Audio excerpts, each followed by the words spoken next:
Hello plant community, thanks for tuning into this channel. My name is Pam, and today you guys we're going to talk about 5 plants of mine that I'm really feeling for the month of April. So let's just dive right into it. So in no particular order, you guys, usually I pick out plants that are really speaking to me within the month, and it could be a variation of things. It could be based off of growth, it could be based off of a possible comeback, or just the ones that I feel that really caught my eye, or I'm seeing that I'm paying equally, if not more, actually more attention than the majority of the plants in the collection. So, you know, you guys comment below and let me know for your favorite plants, you know, what's making them your favorite for that particular month, for that particular week, time period, or whatever. Comment below, I would be interested to hear. But let me just jump in no particular order. I'm going to start off with this beautiful Hoya Curtsy Eye. You guys, a lot of you or some people may not really be feeling this plant for whatever reason. I'm not quite sure, but I am loving the plant because of the beautiful silverness that's in the leaves, and as well as the smallness, daintiness look in the leaves as well. What really grew my attention this month for this plant, you guys, is that it is starting to really take off. It is in a small planter, say like a 3, possibly a 4-inch planter, and I have it hanging in here in my sunroom, and I don't know, it just seemed like with this month it's really taken off, and I just think it's really going to be a beautiful specimen once it really starts trailing long, and it's starting to do that right now. And like I said before, I really love the matte splashiness of the leaves. Very beautiful plant, very easy care plant in my personal opinion. I love this plant. And I just can't wait for this growing season to see what's taking off. Now, I started throwing out these tendrils, but now I noticed that it is focusing on developing more leaves on this plant, you guys. And like I said, I'm in love with this plant. So my next one is actually a plant that's not growing in the sunroom. It's actually in my home.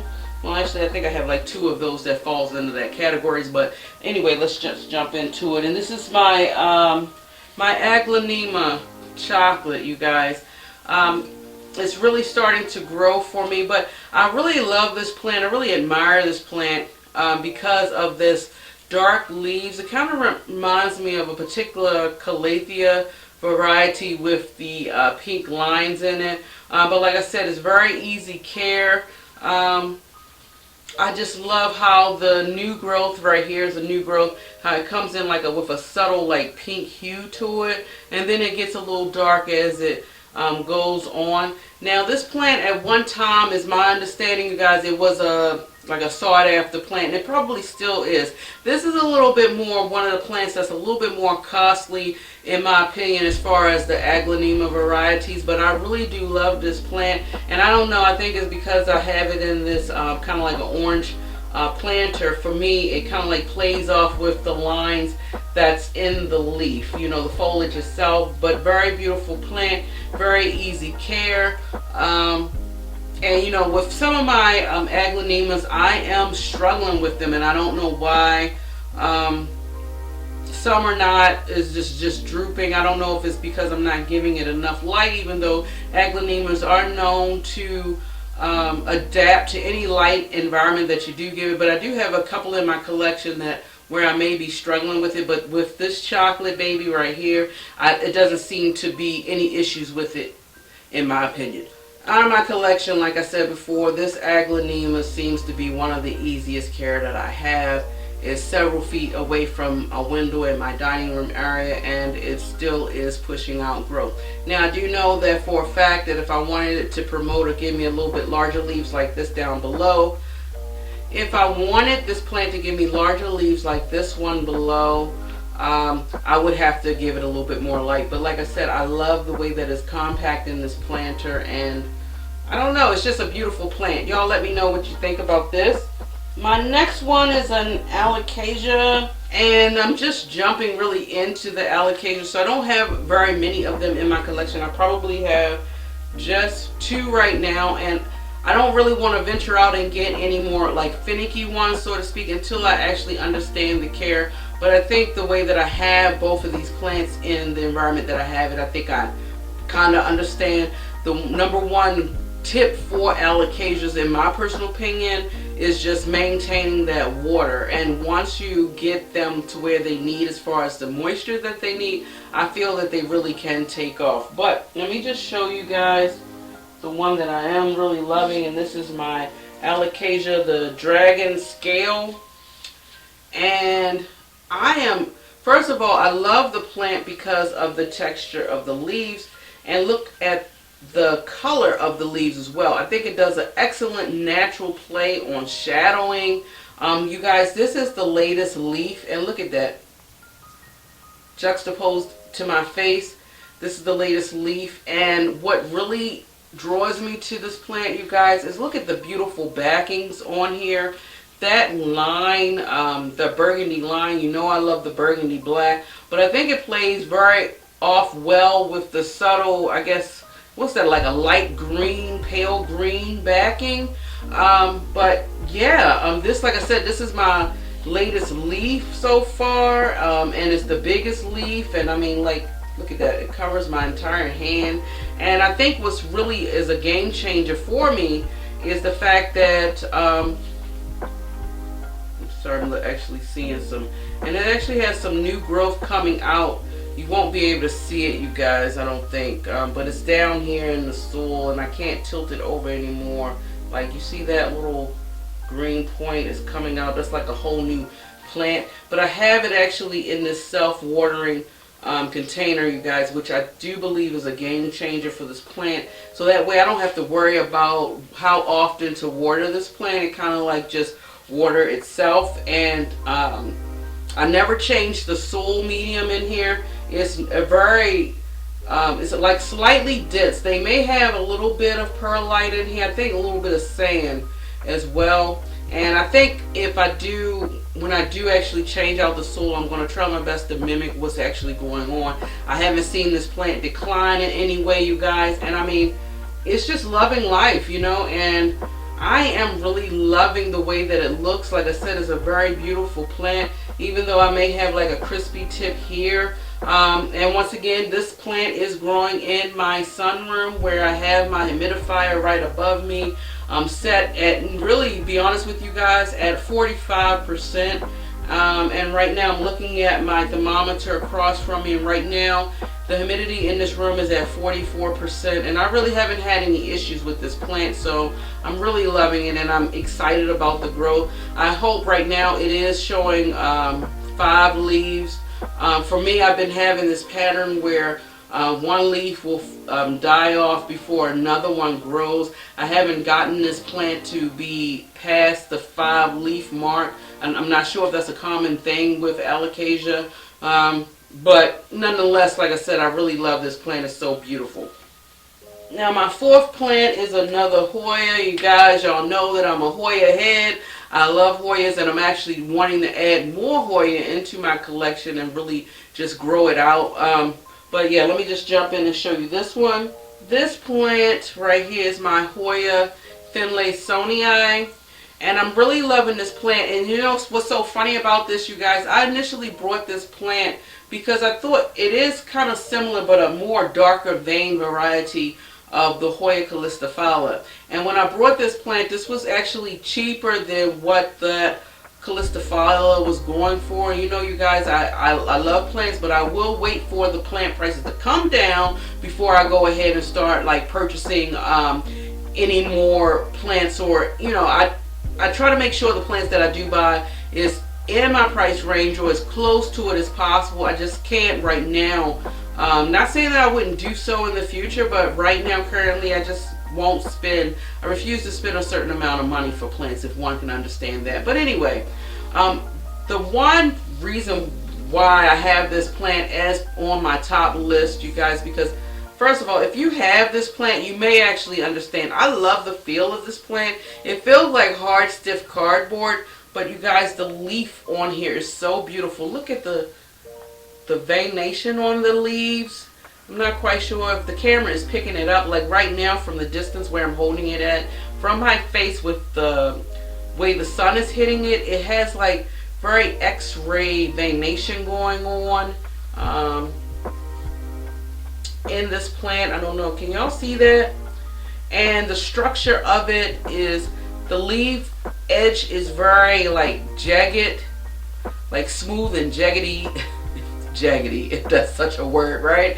But jagged edges, and it's like a dark green with a dark line veination going through it. And I have it on this makeshift trellis, you guys, where I just have it pinned down with a little clips here. But then this started growing out this month, you guys, that I noticed, of course, you know, and that's what Hoyas are known for. They grow out these tendrils, and then later on they will focus on the leaves. But I'm also super excited, you guys, to share with you that this one is actually having, you see that peduncle right here? It's starting to actually form.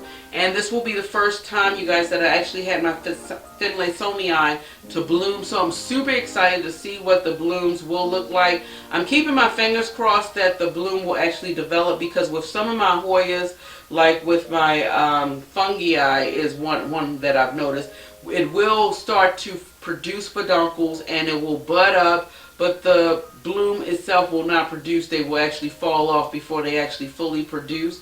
So I'm hoping that this won't be the case, and I'll actually get a chance to actually see what the blooms look like. If it does fully produce, you guys, I'm actually going to photograph it and put it on my Instagram page. So if y'all not following me there, you should. So I usually try to post a little bit more updates. I'm not as frequently as I need to be, because I have a lot going on in my time. It's just not where I needed to be focused on there, but I am trying to be a little bit more active on there. So, you know, bear with me, guys. For those of you who are following me there, I do plan on putting a little bit more frequent posts. But yeah, you guys, like I said, this plant is just so beautiful. I just love it. The leaves are thick. I love thick leaves. Like I said, I love shapes and textures and certain colors, mainly different shades and hues of green, and this just checks all the boxes for me in regards to that. Now my final plant number 5 that I'm going to show you guys, let me pick it up, and I'm just really loving this plant because it gives me the tropical vibes that I'm going for. You know, when we create our inside jungle, for me at least, one of the things that I'm trying to do is mimic that tropical vibe. So I can have a 5-minute vacation here in any corner of my home and kind of like regroup and just recenter myself for whatever issues that I may be having, whether it's personal or professional. You know, we all have issues, and we all need a mental health like break periods here and there, and that's what I'm trying to create in my home. I hope I'm pulling it off, but this plant is one of those plants that kind of like starts the journey of me doing exactly that. And this is my Philodendron Tahiti, or Mayoi, I believe is the same thing, but you know how in the plant community we use multiple names for the same type of plant. But you guys, look at this. This is the latest leaf. It hasn't even started really hardening off yet. It's still soft. But the leaf that grew before that was actually this one. And when I brought this plant, it actually just had just 3 leaves. And so it's given me 2. I may have lost a leaf too, if I'm not mistaken, when it was getting actually acclimated into my home. I have not had this plant for a year yet. I can't remember when I brought this plant, but it's been a few months now since I've had it in my collection. And you guys, like I said, I love edges on plants. I don't know what it is about the Philodendron in particular that really speaks to me in regards to that. But, I mean, guys, look at it. And then the petioles is kind of like dark. So, you know, when it gets even more mature, these split fingers, or whatever you want to call them, will separate even more. But, I mean, look at that, you guys. I just love it because of the structure of the leaf.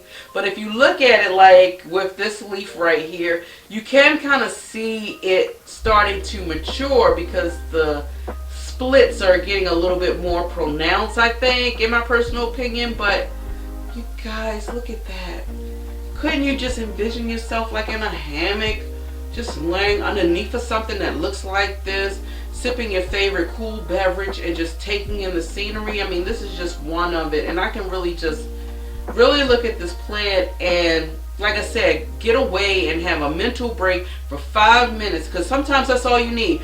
5 minutes to recenter, regroup, and refresh yourself mentally, and then you can tackle on whatever problems or challenges that you may be having, no matter how big or small they may be. But we all need that to take away. So this is why I really picked this plant for the month of April, because I've been having some little challenges, personal challenges here and there, but I'm overcoming them, you know. But sometimes you need a little reset button sometimes, and we can't go on those elaborate vacations. Sometimes we can't afford it, or we may need to plan it, you know. I don't know, but I try to enjoy life.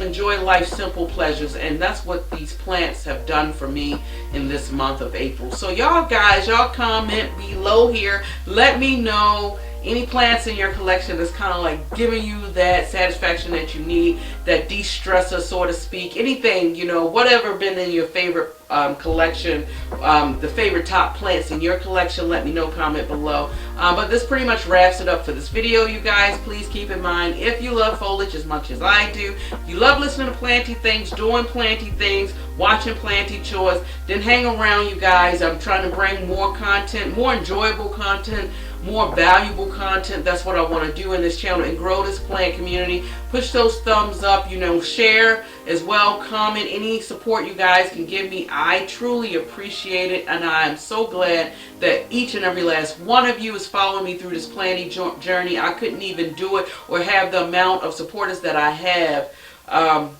It's just been a blast, you know, and I just want to grow it even more into something bigger and really advance and grow with you guys and share more of my plant community. And I won't be able to do that without you guys' support. And I love you guys, I really do.